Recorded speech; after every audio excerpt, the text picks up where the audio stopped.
네, 안녕하세요. 2021년 9급 국가직 공직선거법 기출문제 해설 강의를 시작하겠습니다. 여러분 이제 시험 치느라고 고생 많으셨고요. 9급 공직선거법 이제 기출문제는 여러분 이제 7급 뭐 기출문제하고 이제 여러분 난이도 면에서는 이제 큰 차이가 전반적으로 없어요. 9급이 좀 쉽게 나오면 7급이 어렵게 나오고 9급이 좀 어렵게 나오면 7급이 좀 쉽게 나오고 이런 경향들을 보여왔습니다. 물론 이제 여러분 이제 7급은 선발 인원이 적기 때문에 조금 더 어렵고 조금 더 이제 잘해야 되는 그런 부담을 당연히 가지고 계셔야 되겠죠.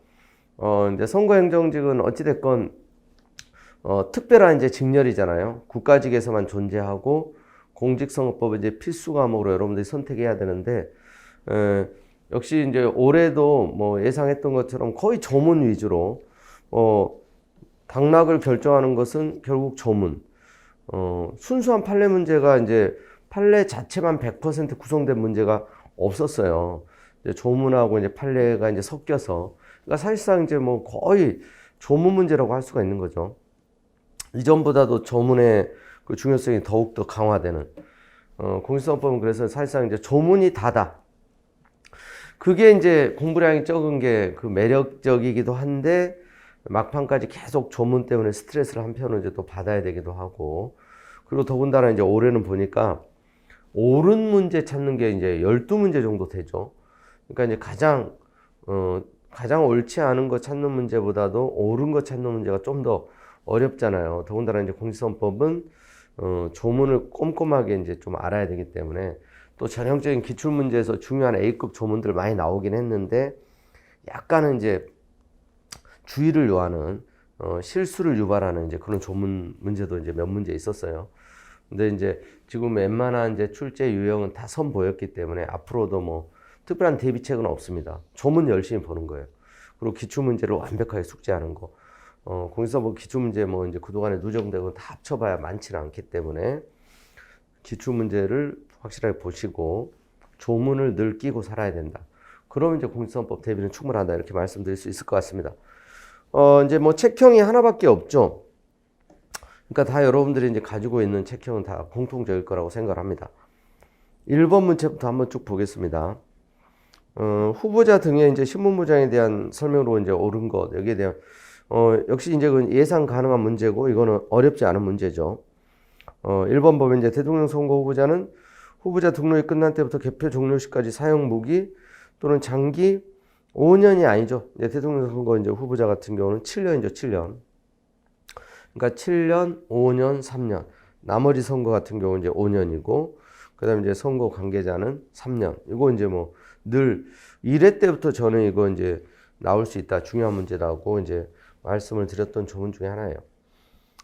그 다음에 2번 집은 1번은 이제 그러니까 5년이 틀린 거고 2번에 국회의원 선거 이제 예비 후보자는 예비 후보자 등록이 끝날 때부터 개표 종료 시까지 병역 수집 유예를 받는다. 여러분 예비 후보자에게는 요 신문무장 규정이 적용되지 않죠.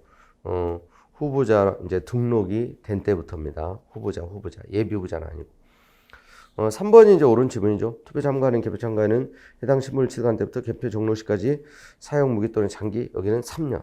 3년 이상 징역 금고에 해당하는 죄를 범하였거나 공직선거법 203조부터 235조까지 237부터 259조까지 죄를 범한 경우를 제외하고는 현행범인이 아니면 체포 또는 구속되지 않는다. 4번도 이제 예비 후보자가 선임한 선거사무장 그래서 틀린 거예요. 예비 후보자도 아니고 예비 후보자가 선임한 사무장 등도 제외됩니다. 자, 그 다음에 2번 문제 넘어갑니다. 2번 문제도 이제 굉장히 빈출되는 이제 중요 조문이죠. 공정선거 지원단, 사이버 공정선거 지원단에 대한 설명으로 옳은 거. 1번 읍면동 선거 관련해. 여러분 읍면동 선관위는 제외되죠. 각급 선관위고요. 읍면동 선관위는 선거 부정을 감시하고 공정성을 지원하기 위해서 공정선거 지원단을 둔다 그랬는데 읍면동 선관위는 제외. 그 다음에 2번 공정선거 지원단의 소속원에 대하여는 수당 또는 실비를 지급할 수 없다 그랬는데 이게 이제 예산의 범위 안에서 수당 실비 지급할 수 있습니다. 틀렸고 3번이 이제 옳은 지문이죠. 시도선거 관련해는 선거 전 120일 선거일 전 120일에 실시 사유가 확정된 보궐선거 등에 있어서는 그 선거 실시 사유가 확정된 후 5일부터 선거일까지 30일 이내에 구성된 사이버 공정선거 지원단을 설치 운영해야 한다. 이제 시도선관위가 이제 사이버 공정선거 지원단 설치 운영해야 되고요. 그다음에 4번 구시군 선거관리위원회는 인터넷을 이용한 선거 지원 감시하고 공정성을 지원하기 위해서 사이버 공정선거 지원단 설치 운영한다. 이게 이제 시도선관위지 구시군 선관위 아니에요. 3번이 맞고 4번이 틀린 겁니다. 자, 그다음에 이제 3번 문제. 구시군 선거관리위원회가 설치해야 하는 위원회는 자, 1번 이제 선거방송 토론위원회죠. 1번 이제 정답이고, 뭐 2번에 선거방송 심의위원회는 이건 이제 방송통신 심의위원회가 이제 설치해야 되죠. 인터넷 선거보도 심의위원회는 중앙선관위고요. 또 선거여론조사 심의위원회는 또 이제 중앙선관위하고 시도선관위가 선거 여론조사 심의위원회 설치해야 됩니다. 여기도 이제 앞부분에서 늘 나올 수 있는 부분 나온 거고요. 자, 그다음에 4번 문제 넘어갑니다. 기부행위에 대한 설명으로 이제 옳지 않은 거. 역시 이제 기부행위 또 이제 기부행위에 해당되느냐 아니냐 늘 또 이제 나올 수 있는 건데 여기 뭐 2번 좀 보세요. 뭐 어렵지 않게 고를 수 있는 문제죠. 의정활동 보고회 또는 정책 토론에 참석한 선거구민에게 통상적인 범위에서 주류를 제공하는 것은 기부행위로 보지 않는다.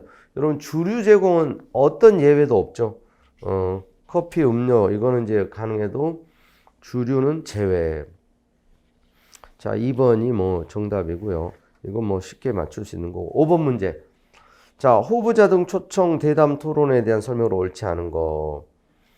자, 여기도 1번 지부터 보시면 공익선거상 이제 방송시설은 대통령 선거에 있어 선거일 전 1년부터죠. 대통령 선거는 선거기간 개시일 전일까지 후보자가 되고자 하는 자를 초청하여 대담 토론을 개최하고 이를 보도할 수 있으며 이를 방송하고자 하는 때는 내용을 편집하지 않은 상태에서 방송해야 한다.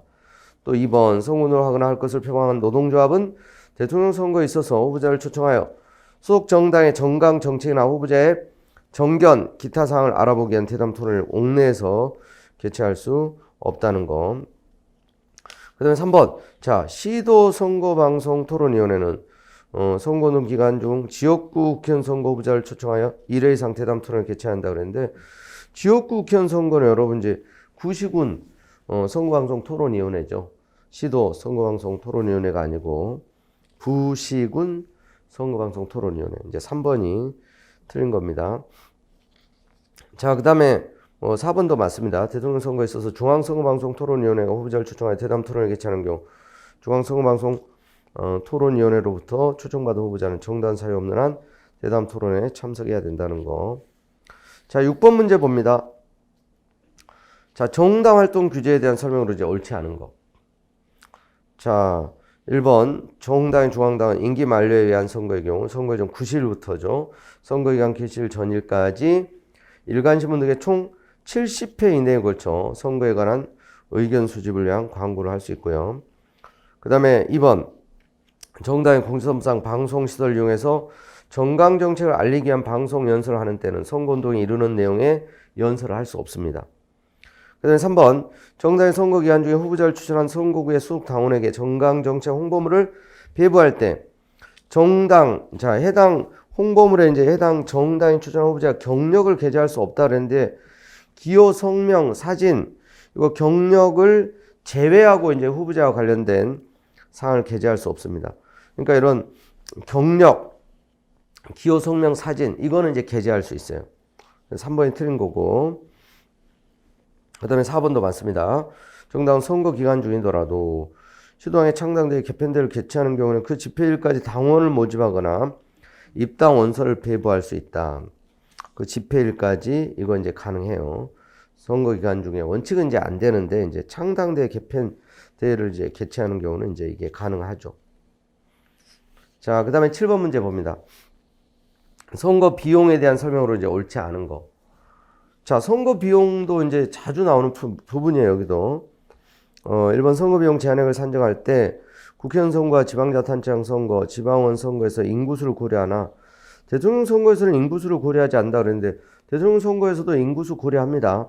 인구수 곱하기 이제 950원. 인구수는 이제 기본적으로 이제 고려를 한다는 거. 자, 그 다음에 이제 뭐 나머지 지문들 맞는 거고요. 오히려 나머지 지문들이 계속 나왔던 내용 중에 하나예요. 8번 문제 봅니다. 선거운동에 대한 설명으로 이제 옳지 않은 거. 자, 여기도 이제 그 3번 지문 보겠습니다. 지역구 국회의원 선거 예비후보자는 선거 공약 이에 대한 추진 계획으로 각 사업 목표, 우선순위, 이행 절차, 이행 기한, 재원 조달 방안을 게재한 공약집 1조. 여러분 이제 대통령 선거하고 이제 단체장 선거에 이제 예비 후보자가 이 공약집을 만들 수 있죠. 이것도 이제 공약집, 공약서. 여러분들 이 부분도 대통령 선거하고 단체장만 가능하다는 거는 아주 뭐 중요한 조문이에요, 이거는. 그래서 이것도 이제 쉽게 고를 수 있는 문제고요. 나머지 또 맞는 내용이고, 그 다음에 이제 9번 문제. 사전투표. 역시 이제 또 중요 조문이죠, 사전투표. 사전투표에 대한 설명으로 옳은 거. 1번 중앙선거관리위원회는 사전투표소에서 통합선거명부를 사용하기 위해서 선거 전용 통신망을 구축해야 하며, 자, 사전투표소 설치 공고 또 통보 및 사전투표 사무원의 위촉, 그 밖에 이제 필요한 사항은 중앙선거관리위원회 규칙으로 정한다. 자, 맞습니다. 그 다음에 2번 사전투표 관리관은 투표용지 발급기로 선거권이 있는 해당 선거의 투표용지를 인쇄하여 사전투표 관리관 칸에 자신의 도장을 찍은 후 1년 번호를 떼고, 자, 회송용 봉투와 함께 선거인에게 교부한다. 근데 1년 번호를 떼지 아니하고, 그러니까 이런 조문은 이제 아주 뭐 A급은 아닌데 계속 읽다 보면 이제 조문에 익숙해진 상태에서 충분히 골라낼 수 있어요. 이게 틀렸다는 거. 그 다음에 3번 보궐선거에 있어서 사전투표는 선거일 오후 6시까지 관할 구시군 선거관리원에 도착돼야 한다. 자, 보궐선거는 오후 8시까지죠. 근데 이제 여러분 사전투표 그 시간 자체는 똑같아요. 보궐선거나 임기만료한 선거나 선거일 전 5일부터 2일 동안 6시부터 오전 6시부터 오후 6시. 근데 보궐선거 당일에는 오후 8시까지 투표할 수 있죠. 그러니까 보궐선거에서는 오후, 그러니까 8시까지 도착되면 돼요. 역시 틀렸고. 그 다음에 4번 투표관리관 및 사전투표관리관은 국가 또는 지방자치단체의 소속 공무원 중에서 위촉해야 하며, 그런데 공무원 또는 이제 각급 학교 교직원, 이제 공무원 중에서 이렇게 이제 해버리면 이제 공무원 중에서만 이제 위촉해야 된다는 이런 의미가 되기 때문에 틀린 거예요. 또는 이제 각급 학교 교직원 중에서 위촉. 아시겠죠? 자, 그 다음에 10번 문제. 자, 개표에 대한 설명으로 이제 옳은 것은 그랬어요. 자, 1번 동시개표 투표함수를 제한하지 않는 것은 개표 참관인들의 실질적 개표 참관을 불가능하게 하고 선거의 공정성을 현저히 함으로써 유권자들의 선거권을 침해한다 그랬는데, 자, 이거 이제 판례죠. 이거 이제 침해하지 않는다 봤어요. 자, 이것도 이제 다 교재에서 이제 다뤘고, 예전에도 이제 이건 문제가 됐던 거죠. 그 다음에 2번 문제. 누구든지 중앙선거관리위원회가 발행하는 관람증을 받아 그래서 이제 구획된 장소에 개표상을 관람할 수 있다 그랬는데, 구시군 선거관리위원회가 이제 발행합니다. 중앙선관위가 아니고. 자, 그 다음에 3번 한 후보자란에만 둘 이상 기표된 투표는 무효로 한다. 자, 한 후보자란에만 2번, 3번 찍힌 건 무효가 아니에요. 자, 그래서 4번이 맞죠. 4번도 판례입니다. 투표용지 기표가 어느 후보자의 기표란 밖에 표시된 것이라 하더라도 그 기표 외곽선이 오로지 어느 특정 후보자의 기호란, 또 정당란, 성명란 또는 이제 기표란 등에만 접선되어 있는 것이라면 이는 유효표에 해당한다. 이게 맞습니다. 자, 그 다음에 이제 11번 문제. 투표소와 이제 사전투표소 설치에 대한 설명으로 옳은 거. 자, 1번. 투표소는 이제 구시군 선거관리위원회가 설치하며, 그런데 예, 투표 설치는 읍면동 선관위죠. 읍면동 선관위. 이것도 이제 뭐 중요 조문이에요. 읍면동 선관위가 설치하며, 그래서 이제 구시군 선거관리위원회가 설치한다. 그래서 이제 틀린 거고요. 그래서 구시군 선거관리위원회는 선거일 전 10일까지 그랬는데, 읍면동 선거관리위원회가 이제 10일까지 투표소 명칭 소재지를 공고해야 하나, 천재지변 기타 부득이한 사유가 있는 때는 이를 변경할 수 있다. 자, 읍면동 선관위고요. 2번 투표소는 투표구 안에 학교, 읍면동 사무소 등 관공서, 공공기관, 단체 사무소, 주민회관, 기타 선거인이 투표하기 편리한 곳에 설치하는데 투표소를 설치할 적합한 장소가 없는 부득이한 경우에는 병영 안에도 투표소 설치할 수 있다 그랬는데, 자, 종교시설 병영 안에는 안 되는 게 원칙이고 종교시설은 예외가 인정돼요. 근데 병영 안에는 안 된다. 예외도 인정 안 된다. 자, 그 다음에 3번 구시군 선거 관련해는 선거 전 5일부터 2일 동안 관할 구역의 읍면동마다 한 개소씩 사전투표소 설치 운영하여야 하며 읍면동 관할구역에 군부대 밀접 지역 등이 있는 경우에는 해당 지역에 사전투표소를 추가로 설치 운영할 수 있다. 이게 이제 맞는 질문이죠. A급 조문이에요. 이런 부분들은 전부 다. 근데 이제 옳은 것 찾는 형태로 나오니까 조금 더 이제 집중을 해야 되겠죠. 4번 은행법 2조 규정에 의한 은행 직원은 사전투표 사무로 위촉될 수 있으나 사립초등학교 직원은 투표 사무로 위촉될 수 없다 그랬는데 자, 위촉될 수 있습니다. 4번도 틀렸고. 자, 12번 문제. 재외선거에 대한 설명으로 이제 옳은 것은, 자, 뭐 재외선거에 대한 문제도 한 문제 이상은 반드시 나와야 되는 파트죠.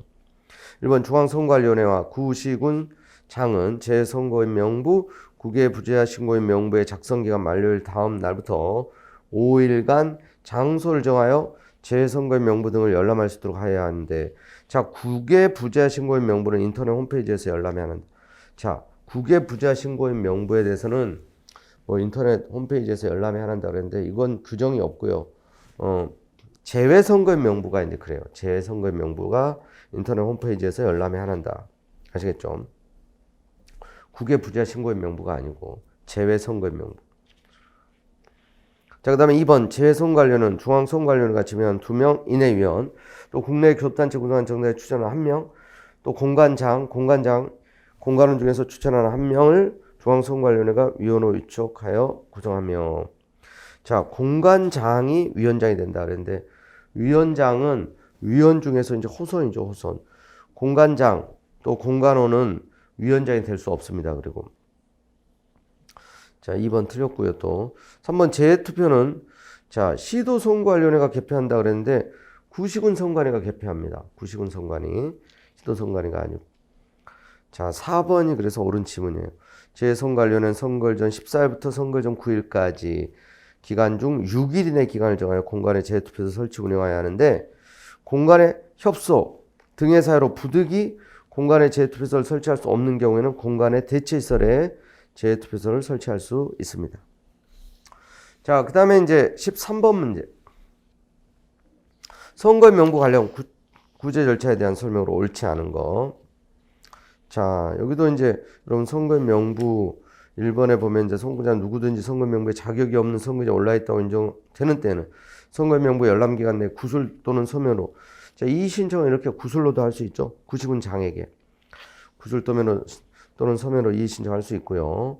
그 다음 2번에 이제 선거인 명부에 누락 또는 오기가 있다는 선거권자의 이의 신청이 있는 때는 구시군 장은 그 신청이 있는 날 다음 날까지 심사 결정해야 한다. 그 다음 3번 선거권자가 선거인 명부에 오기가 있다며 이의 신청을 하여 당의 구시군 장이 이유 있다고 결정한 경우에 그 결정에 불복이 있는 관계에는 관할, 자, 시도 선거관리위원회 서면으로 불복 신청할 수 있다 그랬는데, 자, 구시군 선거관리위원회죠. 서면으로 이제 불복 신청 이거 이제 하는 거고요. 자, 그 다음에 4번도 이제 맞는 지문이에요. 정답은 3번이고 14번 문제 봅니다. 선거 범죄로 인한 당선 무효와 비용 반환에 대한 설명으로 옳은 거. 자, 여기도 뭐 매우 중요한 조문들이죠. 1번 공고된 선거비용 제한액 200분의 1 이상 초과 지출한 이유로 선거사무장이 100만 원이 아니죠. 사무장 회계 책임자는 300만 원. 후보자 본인 이제 선거비 위반할 때 이제 100만 원이죠. 100만 원 이상 그래서 틀렸고 300만 원. 그다음에 2번 정치헌법상 선거비용 관련죄를 범하여 비례표 국회의원 선거사무소 회계 책임자가 300만 원 벌금형 선고 받을 때 비례표 국회의원 후보자 당선 무효로 된다는데, 여기 대통령 후보자, 비례표 후보자는 제외됩니다. 이거 이 규정 아시겠죠? 자, 그래서 2번도 역시 기출됐던 이제 다 바운더리죠, 이거. 3번 당선인의 선거 문제로 당선 무효된 사람은 공직선거법에 따라 반환 보전받은 금액을 반환해야 하지만 기소 후 확정 판결 전에 사직한 사람은 반환하지 않아도 된다. 자, 이 경우도 마찬가지 반환해야 됩니다. 자, 그 다음에 4번. 당선인이 당해 선거에 있어 공익선거법에 규정된 죄를 범함으로 인하여 100만 원 이상 벌금 선고받을 때 그 당선 무효. 이제 본인은 이렇게 100만 원. 그리고 공익선거법에 규정된 죄 다 해당됩니다. 자, 4번이 맞고. 자, 그 다음에 이제 15번 문제. 당선에 대한 설명으로 옳은 거. 1번. 자, 대통령 선거에서 최고 득표자가 2인 이상인 때에는 중앙선거관리위원회 통지에 의해서 국회는 제적 과반수가 출석한 공개회에서 다수표 얻은 자를 당선으로 결정하고 중앙선거관리위원회 위원장이 이를 공고하며 그랬는데 국회의장이 공고합니다. 국회에서 이제 이렇게 결선 투표할 때 제적 과반수의 다수표 그리고 국회의장이 공고하며 지체 없이 당선에게 당선증을 교부해야 한다. 그 다음에 2번. 지역구 국회의원 선거의 당선인이 임기 개시 전에 사퇴하려는 경우에는 직접 중앙선거관리위원회에 서면으로 신고해야 하고 그랬는데 해당 선거구 선거관리위원회입니다. 중앙선거관리가 아니고. 그리고 서면으로 해야 되고 또 대리 이런 사퇴 이런 거 안 되죠. 본인이 직접 서면으로. 그리고 이제 비례표 국회의원 당선인이 사퇴하는 경우 소속 정당의 사퇴 승인서를 또 첨부해야 됩니다. 나머지 부분은 맞아요. 그 다음에 3번 당선인이 반드시 일정 비율 이상의 득표를 해야 민족 정당성, 대표성에 획득한다고 볼 수 있으므로 지방자치단체장 선거에서 후보자 등록 마감 시각까지 후보자 1인만이 등록한 경우 투표를 실시하지 않고 그 후보자를 당선인으로 결정하도록 하는 거 국민의 선거권을 전면적으로 제한하여 해당 지방자치단체 주민의 선거권을 침해한다 그랬는데 이거는 투표하지 않죠. 이게 이제 선거권 침해는 아니라고 봤어요. 이제 판례가 이렇게 이제 뭐 조문에 보통 섞여가지고 이렇게 이번 시험은 나왔어요. 순수한 판례 문제는 이제 없고. 자, 4번이 맞죠. 지역구 국회의원 선거에서 당선인 결정에 명백한 착오가 있는 것을 발견할 때 관할 선거관리위원회는 선거일 후 10일 이내 당선의 결정을 시정하여야 하며 자, 이때 중앙선거관리위원회 심사를 받아야 한다. 자, 그 다음에 이제 16번 문제 봅니다. 선거소송에서 선거 무효에 대한 설명으로 옳지 않은 거. 자, 여기도 이제 뭐 판례들 뭐 이제 섞여가지고 이렇게 나왔는데요. 1번은 이제 조문이죠, 조문. 소청이나 소장을 접수한 선거관리위원회 또는 대법원이나 고등법원은 선거쟁소에 있어 선거에 관한 규정에 위반된 사실이 있는 때라도 선거 결과에 영향을 미쳤다고 인정하는 때에 한해서 선거 전부 일부 무효 또는 당선 무효 결정하거나 이제 판결을 한다는 거. 자, 맞고요. 자, 그 다음에 거기 이제 2번, 뭐 3번 다 맞습니다. 근데 이제 그 4번 보면 이제 이게 조금은 이제 뭐 어렵게 느껴질 수도 있어요. 거기 보면 4번에 선거 무효 소송, 선거일 지정, 선거명부 작성, 후보자 등록, 투개표 관리, 당선인 결정 등 여러 행위를 포괄한 지방행위인 선거 효력을 다투는 쟁소이므로, 그죠? 선거 효력을 다투는 쟁소. 그러니까 당선인 결정 내용상, 당선인 결정의 내용상 오류, 즉 구체적으로 득표수 산정, 확정해서 판단의 위법도 선거 무효로 삼을 수 있다.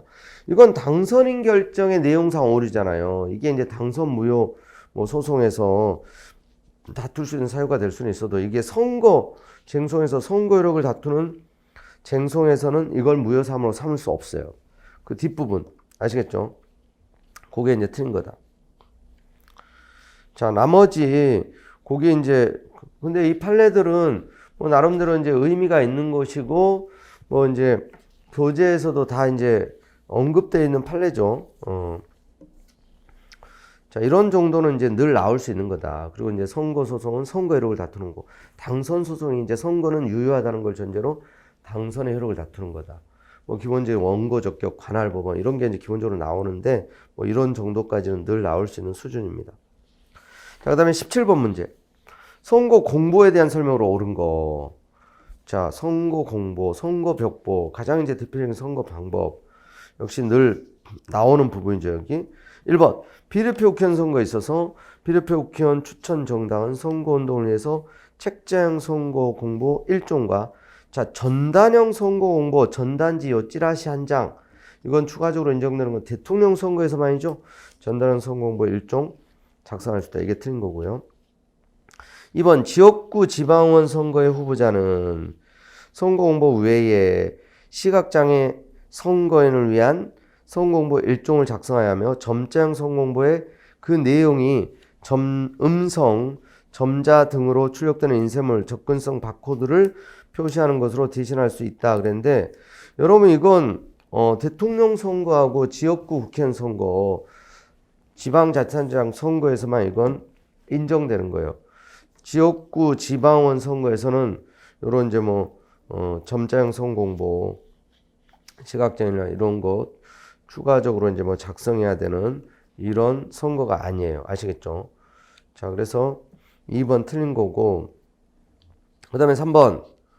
대통령 선거에서 선거 공보에는 후보자의 배우자, 직계, 좀비, 속, 근데 괄호 안에 혼인한 딸을 포함한다. 자, 출가한 딸, 혼인한 딸이나, 그러니까 외손자녀, 외조부모, 여기에는 제외됩니다. 아시겠죠? 자, 이게 그 괄호 부분. 지금 이제 선거법이니까 괄호 부분도 그러니까 중요한 조문에서는 나오고 있으니까 이런 부분들. 그러니까 많이 읽다 보면 이런 부분들은 또 자연스럽게 발견할 수 있는 그런 부분이죠. 4번이 맞습니다. 사전투표소에서 투표할 수 있는 선거인 중 법령에 따라 영내 또는 함정에 장기 기거하는 군인이나 경찰 공무원은 선거인 명부 작성 기간 중 관할 구시군 선거관리원회에 자신의 거주지로 책자형 선거공보를 발송해 줄 것을 서면이나 중앙선거관리원회 홈페이지를 통해서 이제 신청할 수 있다는 거. 자, 그 다음에 이제 18번 문제입니다. 공무원 등의 입후보에 대한 설명으로 이제 옳은 거. 자, 여러분 이제 이 53조 후보자 사퇴 시한 너무나 당연한, 이건 늘 안 나오는 게 이상할 정도로 자주 출제되는 부분이죠. 1번 임기 만료에 따른 지방자치단체장 선거에 있어서 지역구 국회의원이 입후보하는 경우에는 선거일 전 90일까지가 아니라 30일까지죠. 그러니까 여러분 국회의원이 사실 이제 국회의원이 대통령 선거나 이제 국회의원 선거에 입후보할 때는 사퇴하지 않아도 되죠. 직을 가지고 출마할 수 있어요. 사직 안 해도 돼요. 근데 이제 이게 항상 많이 나오는 것이 국회의원이 단체장 선거입니다.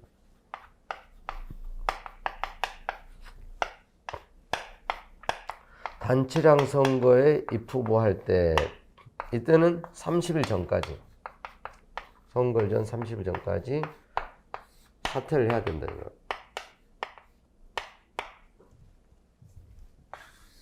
이렇게. 자, 그 다음에 2번 사립중학교 교원이 지방의회 의원, 자, 보궐선거죠. 보궐선거에 입후보하는 경우는 선거일 전 30일까지. 맞죠? 임기 만료한 선거일 때 90일 전까지고. 3번 지방자치단체장의 국회의원, 자, 여기도 보궐선거잖아요. 보궐선거에 입후보하는 경우에 선거일 전 90일이 아니라 30일까지. 그 다음에 4번 비례표 지방의원이 비례표 국회의원 선거에 입후보하는 경우 후보자 등록 신청 전까지 그랬는데 이것도 30일이죠. 그러니까 이제 보궐선거라든가 비례대표 그런 선거에 나갈 때는 30일 전까지 사직하면 돼요. 임기 만료해야 이제 선거에서 90일 전인데, 비례대표는 이제 지역구가 없고 사전 선거운동에 이제 좀 견제 필요성이 적기 때문에. 자, 결국 이거 이제 전부 다 30일에 해당되는 규정이 되겠습니다. 결국. 그래서 2번이 맞고. 자, 그 다음에 19번 문제 봅니다. 당내 경선에 대한 설명으로 옳은 거. 1번 당내 경선 실시 여부가 확정되지 아니하였다거나 예비 후보자로 등록하기 이전이라 할지라도 당내 경선에 참여하려고 하는 사람이 당내 경선에 대비해서 공직선거법이 허용하는 범위를 넘어서 경선운동을 한 경우에는 당내 경선운동 위반 행위에 해당한다. 자, 이게 맞습니다. 자, 그 다음에 2번 정당이 당원과 당원이 아닌 자에게 투표권을 부여하여 실시하는 당내 경선에서, 자, 경선 후보자이지만 예비 후보자가 아닌 사람이 당내 경선 운동을 위해서 어깨띠를 매는 행위를 할 수 있다. 자, 이제 어깨띠 착용하고 하는 건 전형적인 예비 후보자가 할 수 있는 선거 운동이고요. 이 당내 경선 운동에서는 사무소에 현판이나 현수막 이런 것들을 이제, 그리고 명함 이런 부분들은 준용이 되는데 이건 아니에요. 어깨띠를 매는 행위를 할 수 없어요. 그 다음에 3번 국민인 사립 고등학교 직원이죠. 여러분, 교원하고 직원을 구별해야 돼요. 교사하고. 이런 이제 사립고등학교 직원은 당내 경선 선거인이 될 수 있어요. 없다 그랬어요. 교원은 정당의 당원이 될 수 없는 그런 이제 교원은 당내 경선 선거인이 될 수 없지만 직원은 된다. 4번 정당이 당원과 당원이 아닌 자에게 경선 후보자 중 누가 선거의 후보자가 되어야 하는지에 관한 선택의 의사를 표시하게 하는 당내 경선은 공직선법 관련 조항에서 정한 당원과 당원이 아닌 자에게 투표권을 부여하여 실시하는 당내 경선에 해당하며 그 투표권을 행사하는 방식이란 투표 용지에 기표하는 경우만을 의미한다. 자, 이게 이제 좀 판례인데요. 이게 이제 뭐 아주 중요한 판례는 아니지만 이런 게 이제 꼭 기표하는 방법으로 제한되지 않아요. 아시겠죠? 그래서 4번도 틀린 거고. 자, 그 다음에 20번 문제 봅니다. 선거인 명부에 대한 설명으로 이제 옳은 것은 1번 구시군장은 선거인 명부를 작성한 때 즉시 그 전산자료 복사본을 관할 시도 아니고요. 구시군 선거 관련해 이제 송부해야 됩니다. 그 다음에 2번 구시군장은 선거 연락소장에 신청이 있는 때 작성된 선거인 명부 또는 거소, 선상투표, 신고인 명부 사본이나 전산자료 복사본을 후보자별로 한 통씩 24시간 이내에 신청인에게 교부하여야 한다. 자, 요게 맞죠. 후보자별로 한 통씩. 이건 굉장히 자주 나오는 거죠. 신청인별로가 아니고 후보자별로 한 통. 그 다음에 3번 선거인 명부 또는 거소, 선상투표, 신고인 명부 사본이나 전산자료 복사본의 교부 신청은 선거기간 개시일 전일까지 그랬는데 이게 선거기간 개시일까지예요. 이건 전일까지가 아니고 해당 구시군장에게 서면으로 하여야 한다. 그러니까 이제 이런 부분들은 2번이 좀 명확하니까 3번을 조금 이제 아리까리 하더라도 2번으로 이제 충분히 갈 수 있는. 4번 선거명부 작성 기준일이란 대통령 선거에서는 선거일 전 28일. 자, 국회의원 선거에서는 선거일 전 20일, 지방선거에서는 뭐 선거일 전 14일이 아니라 대통령 선거 28일이고 나머지 선거가 다 선거일 전 20일이에요. 그래서 4번도 틀린 겁니다. 자, 여기까지 그래서 이제 2021년 9급 국가직 공직선법 기출문제를 빠르게 이렇게 쭉 살펴봤습니다. 여러분 대부분은 결국은 공직선법은 이제 조문만 잘 숙지한다면. 근데 이제 조문 다른 과목에 비하면 얼마나 공부량이 적습니까, 솔직히. 그러니까 조문 계속 끼면서 조문을 보고 또 보고, 그러니까 다독을 해야 돼. 많이 읽고, 그리고 이제 중요한 것들은 좀 이제 밑줄 그어가면서 외우고. 판례는 이제 기출됐던 판례에다가 그래서 이제 조금씩 뭐 새로운 판례가 나온다든가 뭐 헌법재판소에서 위헌 결정한 판례가 나온다든가 그런 것만 조금씩 보완해서 이제 한다면 거의 완벽한 대비가 가능할 것. 이미 이제 기출 문제가 많이 있죠. 그래서 조문 보시면서 기출 문제 가지고 감각을 익히고 연습하고, 사실 따로 모의고사라든가 다른 과목처럼 문제집을 많이 풀어봐야 될 필요성이 적다고 봅니다. 그래서 조문 열심히 보시고 문제는 기출 문제로 연습하면 충분하다. 자, 수고하셨습니다.